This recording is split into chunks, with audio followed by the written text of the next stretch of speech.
What's up, y'all? It's your girl GabbySpeaks. I want to say welcome back to my channel. Thank you all for my A1s. Y'all been rocking with me pretty heavy. If you are new to this channel, I just want to say welcome. Go ahead and like this video, comment, subscribe, share, do what you gotta do. However, before I get into this video, I want to share something very personal to me and my family. Unfortunately, on my paternal side of the family, we buried my cousin. We put her to rest this weekend. At the funeral, they spoke about how she had an assignment. She completed her assignment, and it was time for her. It was time for God to just, give her her wings. So I just want to say shout out to my paternal side of the family, Potts family. I rock with y'all heavy. Y'all pray for my family as we continue to still process burying my cousin. Today, y'all, it is Black History. Well, of course, this isn't the first day of Black History Month, but this is my first time seeing you all in February. So I just want to say happy Black History Month. February is a really, really special, important month for me because it's my birthday. So I just want to say shout out to Aquarius, shout out to Pisces. Y'all know what it is. My birthday is coming up in about 3 weeks, February 27th. I was almost a leap year baby, but I was just a few days early. So thank God I'm not a leap year baby. Anyway, by it being Black History Month, y'all, I want to make this video specifically for the African American population. And so I decided that I would talk about mental health because, as y'all know, 5 years I dedicated my time serving as a mental health therapist to children, adolescents, and adults. So I say, shoot, why not combine my culture and my passion, put it together and make this thing happen? I want to say that it's never my intent to offend anybody. My goal is always, always, always to educate, inspire, bring awareness to people. That's it. I'm not here to make anybody look bad. I'm not here to shame you. None of that. I want to start off by giving y'all some statistics that exist, some current statistics that exist among the African American population. So, African American adults are 20% likely to experience mental health issues other than the rest of the population. So out of every race you can think of, 20% of African American adults are likely to experience mental health issues. 25% of African Americans actually seek treatment for their mental health disorders, compared to 40% of Caucasian Americans who seek treatment. So as we can see, that's a big gap. 25% compared to 40%. African American teens are more likely to attempt to commit suicide versus the Caucasian teens. So when we look at the percentage, 8.3% African American teens are more likely to attempt suicide versus Caucasian teens, which was averaging at 6.2%. So we can see that there was an increase for African American teens. Some African Americans see mental health as a punishment from God. This is concerning religious African Americans. They believe that, and it was like 85%, I believe, 85% of African Americans, they thought that prayer, or they say that prayer was their way of they use prayer as a way to handle stress. So we can see that that's a large percent. Now, for the very religious, super religious people that are heavy into church, I'm not trying to again, bring shame, but I'm just bringing awareness as to how this affecting our population. I will say this, as I have stated in previous videos, I am a believer in God. I pray, all the above. But one thing I will say is that when we're talking about mental health disorders, it's going to take more than just prayer. I understand prayer is a coping skill. I understand there's power in prayer, but it's going to take more than prayer when it comes down to dealing with your problems. So it's not saying you have little faith. It's not saying that you're weak. It's not saying that you don't believe in God, but just know it's going to take more than just you getting on your knees. That's part of it, but it's more to it. Now, I want to talk about why is it that mental health resources is a disparity among African Americans. Well, for one, there is a lack of African American mental health professionals. A lot of times when we go to these different providers, we see people that don't look like us. So then that leads to, mistrust. Also, another reason why there is a disparity among African Americans is because they've experienced being misdiagnosed.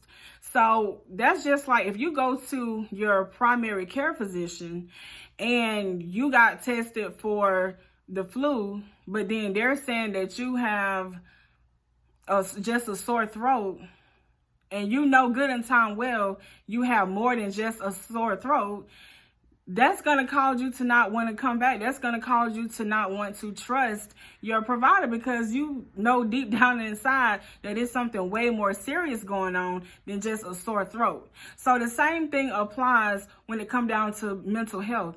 So if you're African American, female or male, and you go to seek treatment, your provider has diagnosed you with this disorder, but in reality you have something different, that's very important, and it does affect you as a person, because whatever your provider has diagnosed you with, they're going to provide you medication according to what diagnosis you have most of the time. So when we experience being misdiagnosed, that really leaves a sour taste in our mouths, and that's the reason why a lot of us do not seek treatment. I want to say, y'all, that we have to stop the stigma. Now, I want to speak to the parents, because it's going to be a part 2 to this topic, mental health disorders. It's going to be a part 2. But in this particular topic, I want to address, or this particular segment, I want to address the parents, or if you are a guardian. I can't tell y'all how many times I've heard people say, I don't want my child to be on medicine. I don't want people to think my child crazy. I don't want them to think we crazy. Okay, I have a question. What is crazy? What is the definition of crazy? What is crazy? What does it look like? Another question I have is, what is normal? Who can define what is normal? Now, if you are a parent or a guardian, and you notice that your child's moods, behaviors, attitude, all of that has significantly changed over a course of 2 weeks or more, that's your wake-up call that it could be something going on. Now, what kind of changes am I talking about? I'm talking about if you notice your child is sleeping more or sleeping less. If you notice and their appetite has gone through the roof, or if you have noticed a significant decrease in their appetite. If you're getting more phone calls from the school about their behaviors. What else could be? You notice a significant change in their moods. You notice that they lost motivation for going to school and extracurricular activities.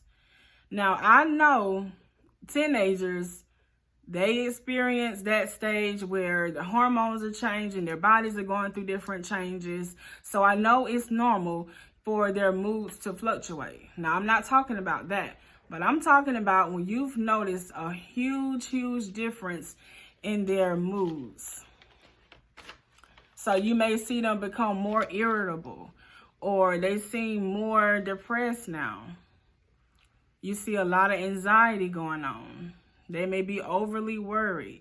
So when you see those things, that's an indicator that, hey, I might need to get Ray Ray checked out by a mental health professional. As a parent, your role is to always advocate for your child. Because I'm not saying that nobody else can, because we that work in the school system and other community partners, we do what we can to help. But as a parent, your role is to advocate for your child. If you want what's best for your child, be their voice. Be their voice. So like I was giving those examples earlier about how you notice a significant change in their behaviors, attitudes, moods, go talk to the counselor. If you like the school counselor, you have trust in that school counselor, go pull up on them and be like, hey, I noticed that this is going on with my child. Or if you don't want to talk to the counselor, go to the assistant principal, somebody, the pediatrician, whoever you trust that is a professional, go talk to them, because then they can help you make that referral to a mental health provider. It's very important.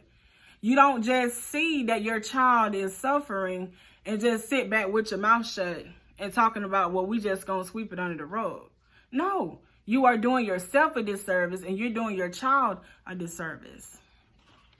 Now, mamas, I'm gonna speak to the mamas real quick. Like, mamas, if you want your daughters and your sons to be the best version of themselves, if you want to break generational curses, I beseech you. Now, Paul, he talked about beseeching. So I beseech you to do what you have to do to get your babies some help.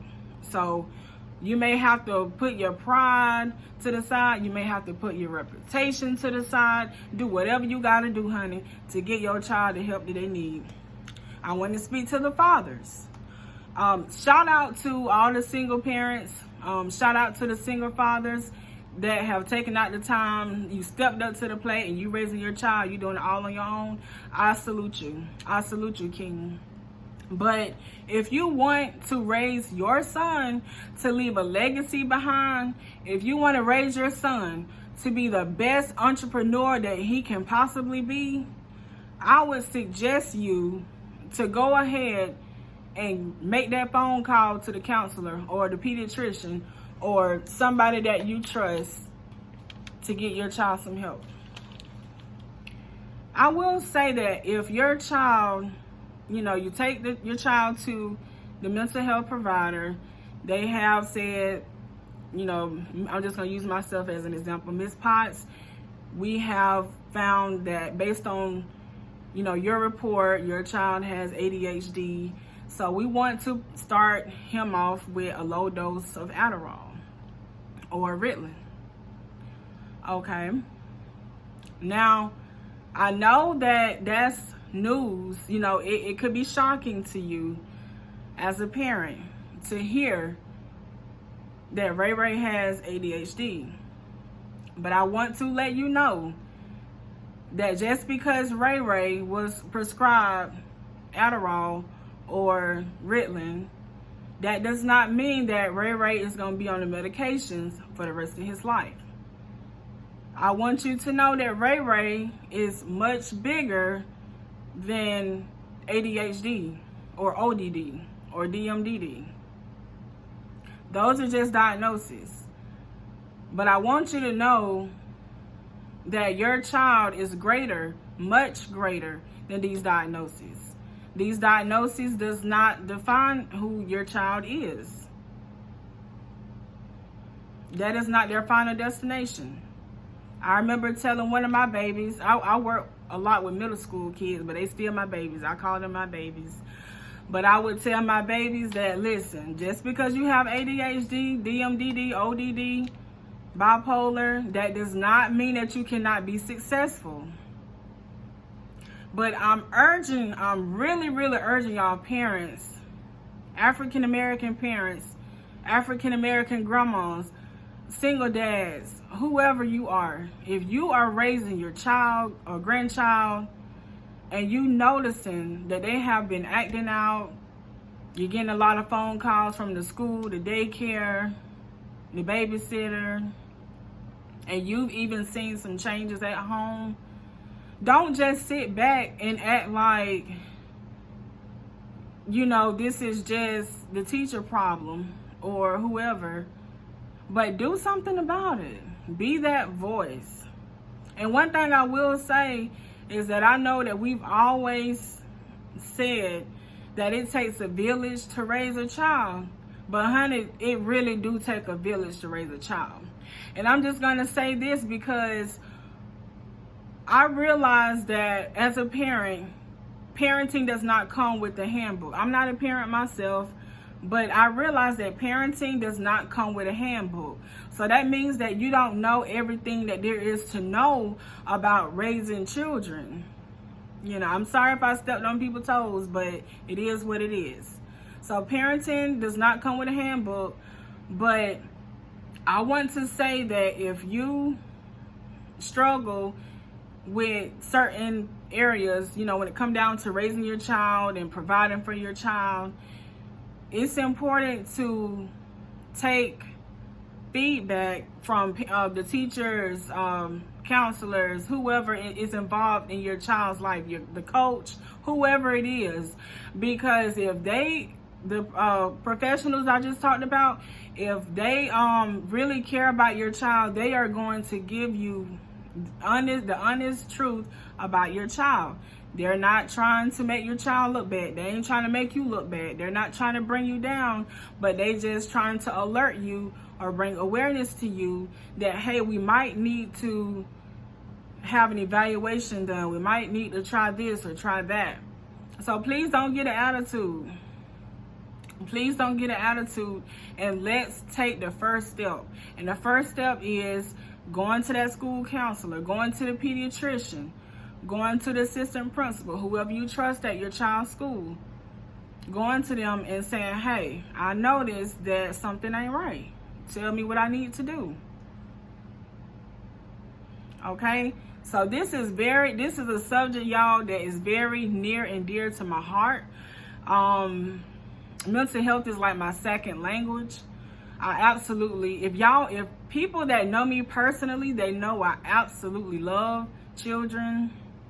I don't have any of my own right now, but I know that each child that I work with, I've served children from different school systems, but the middle school population, they had my heart.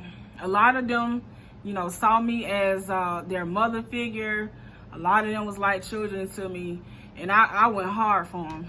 I mean, I went hard. I go hard for my babies. I go hard for them children just like they're my own. So parents and guardians, I want to encourage you today to please do whatever it takes to get your child or your grandchild resources that they need. Because at the end of the day, your goal is to have your child perform at their fullest potential.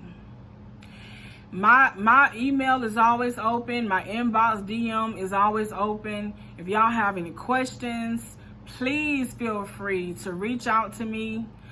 I try to give you all the best input and feedback that I possibly can. If you ask me a question and I don't know it, I'm gonna try to find out somehow, because I want to see your child make it. Like, I want to see your child live their best life, and that's on God, for real, for real. So don't hesitate.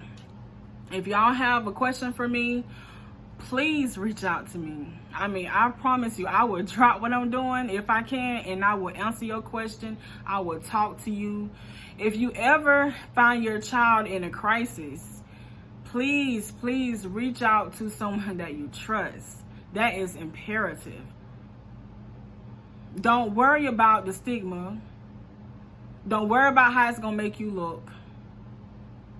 Don't worry about your reputation, because at the end of the day, it's about your child. And as y'all can see, this is very passionate to me. So excuse me if I sometimes get emotional, but I don't play about this. I don't play about mental health. Yeah, like, that's my baby. But yeah, I just wanted this particular segment to be strictly for parents. So my next segment, next week, I will be addressing adults who are experiencing mental health. But anyway, I just wanted to break it up because I feel like it's a lot that needs to be said. So again, I appreciate y'all for tuning in. If you enjoyed this video, please hit the like button, comment. If you're not subscribed, what you waiting on? I mean, I'm just saying, what you waiting on? But anyway, I appreciate y'all for your time. Thank y'all so much for rocking with me. Until next time.